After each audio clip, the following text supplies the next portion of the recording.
Na noite de 19 de março de 1870, após delirantes aplausos do público no Teatro Scala em Milão, o maestro Carlos Gomes consagrou-se como o primeiro compositor brasileiro a ser reconhecido no cenário internacional.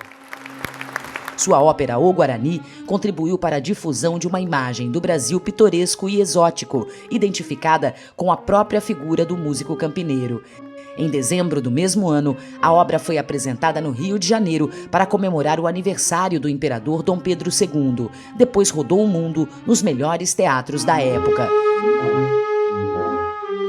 Recentemente, em 1996, a peça dramática foi apresentada pela Ópera Nacional de Washington, Plácido Domingo, no papel de Peri.